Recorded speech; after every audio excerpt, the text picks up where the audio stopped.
এই ফাইব্রয়েডের বইটা নিয়ে পড়ছিলাম, এখানে নতুন কারেন্ট ম্যানেজমেন্ট ফাইব্রয়েডের কী আছে সেটা নিয়ে একটা কিছু তথ্য দেওয়া আছে, নতুন অনেক মেডিসিন এসে সেগুলো নিয়ে বলা আছে। তো এই ভাবলাম যে একটু সবাইকে বোঝানোর চেষ্টা করি যে ফাইব্রয়েড তোমার প্রেগনেন্সি রিলেটেড ইস্যু থাকলে কিভাবে, কোথায় আমরা বলি অপারেশন করতে, কোথায় না।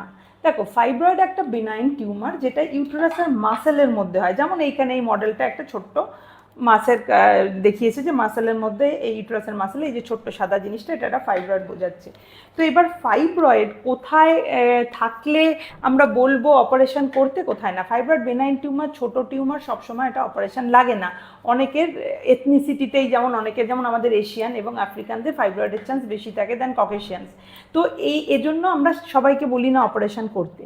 কিন্তু কার ফাইব্রয়েড, ধরো কারো কারো ফাইব্রয়েড সিমটোম্যাটিক থাকে, সেটা তো আলাদা কথা, যে তার ফাইব্রয়েডের জন্য প্রচণ্ড মাসিকে ব্যথা হচ্ছে, ফাইব্রয়েডের জন্য তার মাসিকে ব্লিডিং বেড়ে গেছে, এগুলো সিমটোম্যাটিক ফাইব্রয়েড বলা হয়। সেই ক্ষেত্রে অফকোর্স সেটা তার প্রেগনেন্সি চাক বা না চাক তার সাথে কোনো সম্পর্ক নেই, ট্রিটমেন্ট তো লাগবে তার। সেই ক্ষেত্রে তার যদি ফাইব্রয়েডটা এই ভিতরে থাকে বা একদম খুব কাছে আছে, যে ইউটেরাসের ক্যাভিটির মধ্যে ঢুকে গিয়ে ডিস্টার্ব করছে, সেগুলো আমাদের অপারেশন করতে হবে, সেই প্রেগনেন্সি চাক না চাক। ফাইব্রয়েডের সেই অপারেশনকে আমরা বলি মায়োমেক্টমি।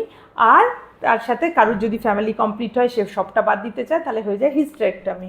বাট আজকাল হিস্টেরেক্টমির চান্স ভেরি লো হয়ে গেছে, আমরা করি না, বেশিরভাগই ইউটেরাসকে আমরা প্রিজার্ভ করি। কিন্তু হচ্ছে যে ফাইব্রয়েডের যদি তোমার ধরো আছে এবং সেটা তোমার কোনো সিমটম নেই, আমরা ধরো আবিষ্কার করছি, যখন ধরো কেউ ইনফার্টিলিটির জন্য আমার কাছে এসছে, আমি আলট্রাসাউন্ড করে বলছি তোমার তো ফাইব্রয়েড আছে, তুমি কি জানতে? তখনই কোয়েশ্চেন হচ্ছে এই ফাইব্রয়েডটা নিয়ে আমরা করব কি। এইবার বুঝতে হবে ফাইব্রয়েড কোথায় আছে। যদি কারোর ফাইব্রয়েড এইরকম ধরো ইউটেরাসের মাথার ওপর আছে, বাইরের দিকে আছে, ইউটেরাসের ক্যাভিটি যেখানে প্রেগনেন্সি দেব তার থেকে দূরে আছে, ইন দ্যাট কেসও আমরা বলি যে ওই ফাইব্রয়েডটা দূরে আছে, ওটাতে আমরা হাত দিতে চাই না, অপারেশন করতে চাই না। কেন? অপারেশন করার একটা তো রিস্ক আছে, আমরা আননেসেসারি কেন রিস্ক নেব।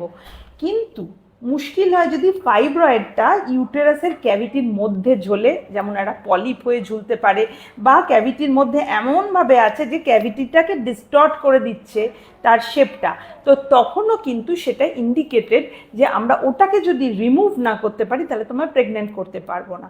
আর একটা ক্ষেত্রে যদি একটা ধরো বাইরের দিকে আছে কিন্তু হিউজ বড় ফাইব্রয়েড, ধরো অনেকের আছে খেয়ালই করেনি যে পেটের মধ্যে একটা মাস বাড়ছে, যেক্ষেত্রে ধরো একটা 6 সেন্টিমিটার, 7 সেন্টিমিটার, 10 সেন্টিমিটার বাইরের দিকে আছে, কিন্তু সাইজটা এত বড়, ওই ফাইব্রয়েডটা নিয়ে যদি তুমি কনসিভ করো, মুশকিল হবে যে তোমার কনসেপশনের সময় যখন ইউটেরাসটা বড় হতে থাকবে, তখন অত বড় একটা ইউটেরাসে ফাইব্রয়েড থাকলে সেটা কিন্তু তোমার একটা প্রবলেমের কারণ হতে পারে। তো কিন্তু প্রেগনেন্ট অবস্থায় ওটা ওটি করা খুব মুশকিল, সেইটা আরেকটা ইন্ডিকেশন করার। অথবা কারোর একটা না মাল্টিপল ফাইব্রয়েড আছে, তার জন্য ইউটেরাসটা অনেক বড় হয়ে গেছে, বা ইউটেরাসের চারদিকে এত ফাইব্রয়েড থাকার জন্য খুব ডিস্টর্টেড হয়ে গেছে, তখন এগেন ইন্ডিকেশন যে আমরা এটা অপারেশন করতে পারি। কারণ ট্যাবলেট দিয়ে বা ওষুধ দিয়ে ফাইব্রয়েডকে, মনে রাখবে, কখনো সারানো যায় না, এটা একটা টিউমার। তো তাই জন্য এটাকে কমানো যায়, সাইজ যদি কমানো যায় তাহলে করা যায়। কিন্তু সেটা হচ্ছে কাদের জন্য? যারা প্রেগনেন্সি চাইছে তাদের যদি এই ওষুধ দিই ফাইব্রয়েডের সাইজ কমানোর জন্য, তারা তো প্রেগনেন্ট হওয়ার জন্য স্কোপ পেলো না, কারণ আপনি মাসিক বন্ধ না করলে এটা করা যাবে না। তো সেই জন্য যারা প্রেগনেন্সি চায় তাদের জন্য আমরা বলি ওষুধ খেয়ে টাইম নষ্ট করো না। তো সেই ক্ষেত্রে তোমাকে অপারেশন ইজ অ্যান অপশন। আরেকটা ক্ষেত্রে, এইবার রিসেন্টলি আমি একজন পেশেন্টকে দেখলাম, তো সেখানে তার ছোট ফাইব্রয়েড কিছুদিন আগে ছিল, সে জানতো, কিন্তু অনেক বছর ওয়েট করার জন্য তার ফাইব্রয়েডের সাইজ বেড়ে গেছে। আগে তখন ডক্টররা তাকে ওটি করতে বলেনি, কিন্তু এখন আফটার 4 to 5 ইয়ার্স 4-5টা ফাইব্রয়েড রয়েছে এবং প্রত্যেকটাই প্রায় 3-4 সেন্টিমিটার। এইবার এইখানে হচ্ছে মুশকিল কি, ধরো একটা ডিস্টর্টেড ইউটেরাস রয়েছে, হয়তো ক্যাভিটির মধ্যে ফাইব্রয়েড নেই, কিন্তু এই ফাইব্রয়েডটা স্টিল ম্যানেজ কেন করতে বলবো, ওটি করতে বলবো? কারণ ধরো আমরা প্রেগনেন্সি আইভিএফ করে তোমাকে ট্রান্সফার করলাম, তো এরপরে ধরো বাই চান্স টুইন এসে গেল। আইভিএফে টুইনের রিস্ক বেশি থাকে, যেহেতু দুটো প্রেগনেন্সি অনেক সময় দেওয়া হয় সাকসেস ম্যাক্সিমাইজ করার জন্য।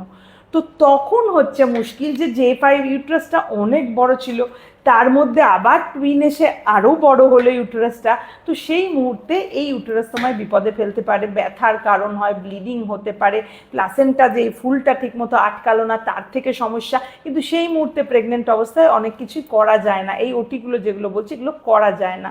তো সেই ক্ষেত্রে আগে থেকে ডক্টরের পরামর্শ নিয়ে সেগুলো করা উচিত। কারোর যদি আরেকটা ধরো কোনো কারণে ধরো একটা অ্যামনিওসিন্থেসিস করতে হলো, বা টুইন কেউ চায় না বলে সে রিডাকশন করবে ভাবলো, এবার সামনে যদি একটা ফাইব্রয়েড বসে থাকে তো সেইটা পিয়ার্স করে গিয়ে কোনো প্রসিডিওর করাও খুব মুশকিল।